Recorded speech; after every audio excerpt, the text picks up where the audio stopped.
We showed our capabilities. We showed the amount of intelligence we have, and we will decide, what we will do next. I think you forgot. You're an American, not an Israeli. Do they or do they not support and fund Hamas and Hezbollah? Think like you cannot be this dumb. Israel attacked Iran. Stop lying. Stop lying. Everything you just said, with all due respect, is absolute propaganda for the terrorists. 10 years ago today, Donald Trump comes down the golden escalator. And what did he say? No more foreign, endless wars. Your friends, your Zionist allies, they have bombed buildings belonging to the Iranian television. I'm in one of those buildings. The guard right now is standing outside the door telling me to leave. I was yelling at him, telling him to go. I'm going to finish this interview. What we saw on Thursday night from Israel was not a preemptive strike. It was a preventive strike, which is illegal under international law. I don't know why you're believing them on this.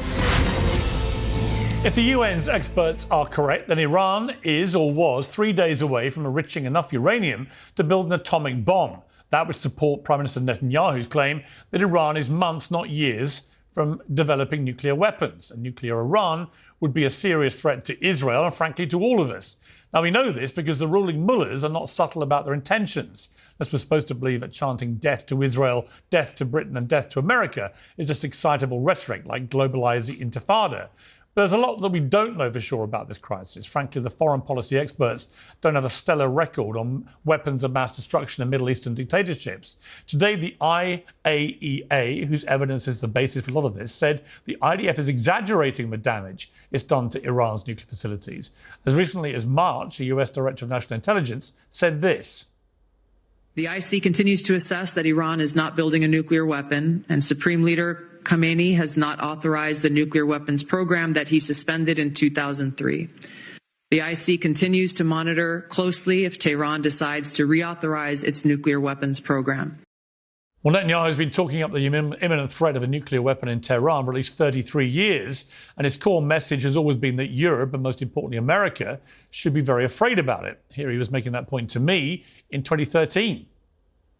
If President Rouhani picked the telephone up and called you, would you take that call? Yeah, we're not averse to calling. It's a question, I'll tell you what I'll tell him. You want the sanctions lifted? Stop your nuclear program. Why do you need underground bunkers? Why do you need ICBMs? The sole purpose of ICBMs, intercontinental ballistic missiles, is to carry nuclear payloads. By the way, not to Israel, to Europe and to the United States. They already have missiles that reach Israel. Why do you need to enrich uranium? Well, most of the allies who are furious with Israel's increasingly brutal war in Gaza are in lockstep with Netanyahu on Iran, but that doesn't mean there is any public support for being dragged into a full-scale war. And mission creep is Netanyahu's speciality. If Israel's neutralised Iran's nuclear threat, then I support that. But I think I speak for most when I say I don't support mass civilian suffering in a prolonged war that's contingent on support from everybody else. In a moment, we'll debate all this with my panel, the columnist of Sunday Times, Matthew Said, host and founder of the Young Turks, Cenk Uygur, Ben Ferguson, who's the co-host of The Verdict with Ted Cruz, and Jack Posobiec, the senior editor at Human Events. But first, I'm joined by Danny Danon. He's the Israeli ambassador to the United Nations. Mr. Danon, thank you very much indeed for coming back on Uncensored. First of all, can you just explain to me where you believe Israel currently is in this operation? Thank you for having me again, Piers. So we are pushing back Iran. It's going to be a long process. For years, Iran built those capabilities, and we know Iran is a big country, and they have a lot of capabilities. And when I speak about capabilities, it's not only the nuclear program that everybody speaks about, it's also the ballistic missile industry. We found out the intentions of Iran to build a massive force of ballistic missiles that can actually compete with the US and Russia. And by the way, unfortunately, we are paying the price almost every night because you see the damage of those ballistic missiles. So you can just imagine if they had thousands of those missiles at the same time targeting Tel Aviv or Jerusalem, it would be devastating. So we are targeting the nuclear facilities, we are targeting the ballistic missile infrastructure, and overall, we know about the extermination plan of Iran against Israel, so we are pushing them back.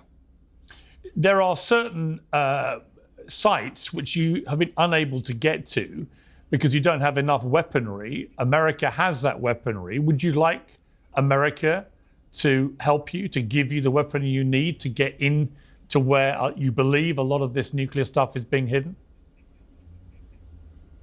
Well, that would be a U.S. decision. You know, when we look at what's happening in Iran, they are threatening not only Israel, but the U.S. They are burning American flags. They try to assassinate President Trump and Prime Minister Netanyahu. So I think the American people understand that we are fighting their fight, but it will be their decision to decide if they want to get involved and how to get involved.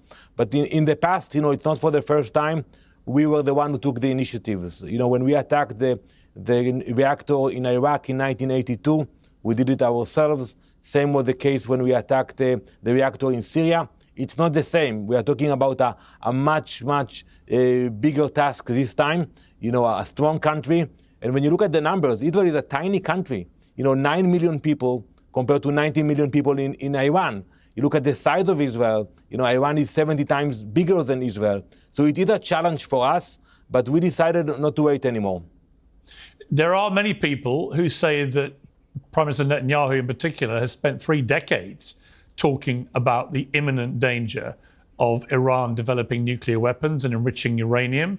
Why should we believe now that it is any nearer to being done than in those 30 odd years? Well, first you need to listen to the IAEA. You know, if you don't want to believe us or our intelligence, they said themselves that they have enough enriched uranium, that it's enough for multiple bombs.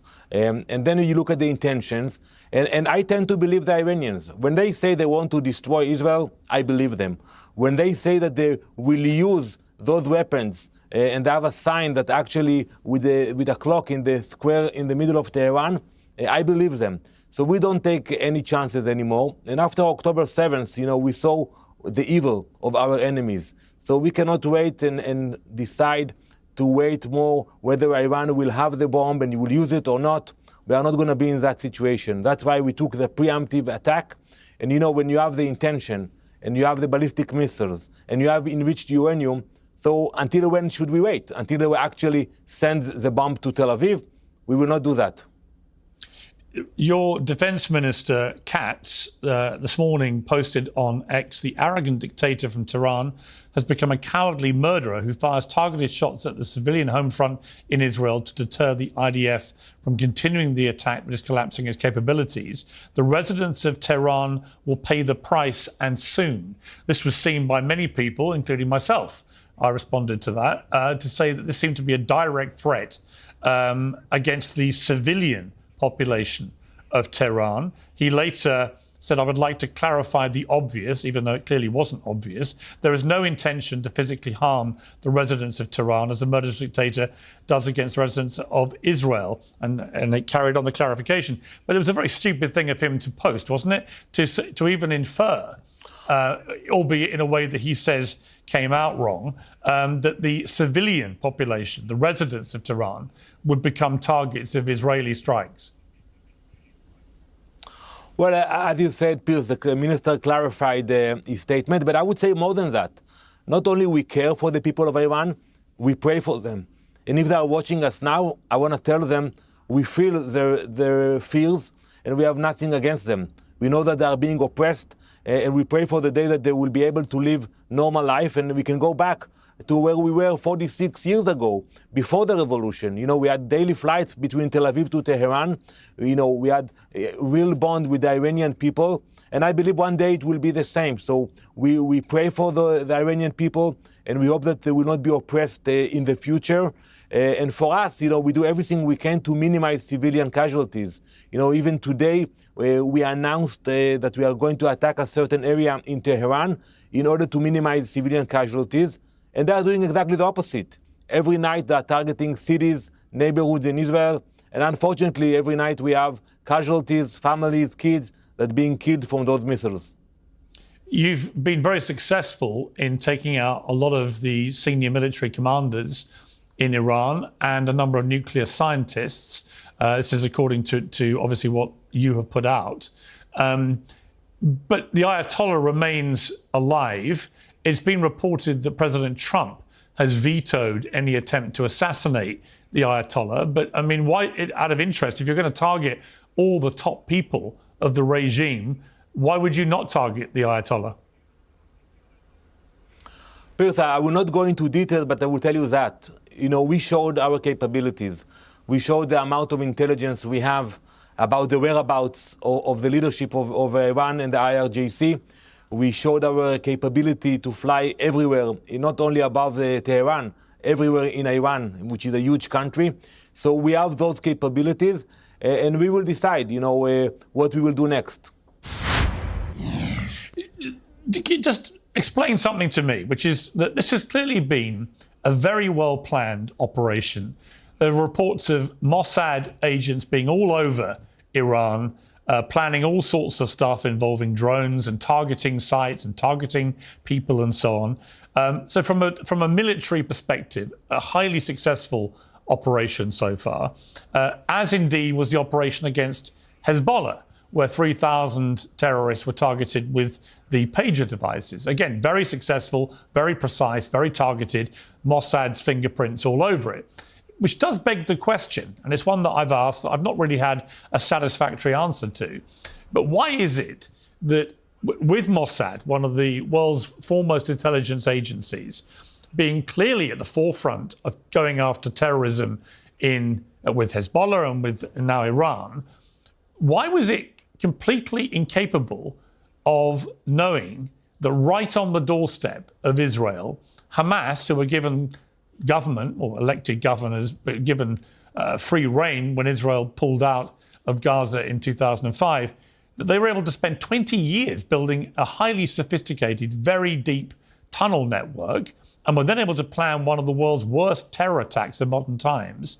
And even after doing all that, the only way that Israel's been able to go after Hamas has been to basically flatten as much of Gaza as it can, and in the process kill 50, 60, maybe 70,000 or more people, including maybe three-quarters of that being civilians. People seem sort of nonplussed why Mossad seems to drop the ball so badly in Gaza and with Hamas, and yet been so successful in other parts of the region.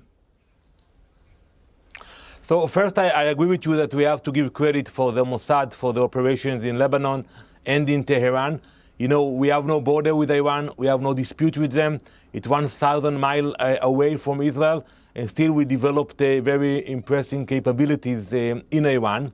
Regarding to your question, it's important to understand that Mossad is not in charge of Gaza or acquiring intelligence in Gaza. In our government, in our system, we have separation between why not? Mossad, if you don't mind me interrupting, why not? I mean, they've been right in the heart of Tehran. Allow me. They've been in the heart of Lebanon. Why not in Gaza? Doesn't make any sense. So I will explain my point that, Mossad is dealing with external threats, and the Shabak, the internal security agency, deals with the threat within Israel, which includes Gaza and Judea and Samaria. So yes, I agree with you that we failed on October 7th, and we're going to have to inquire exactly what happened. I was Deputy Minister of Defense 10 years ago, and I sat in many important intelligence committees.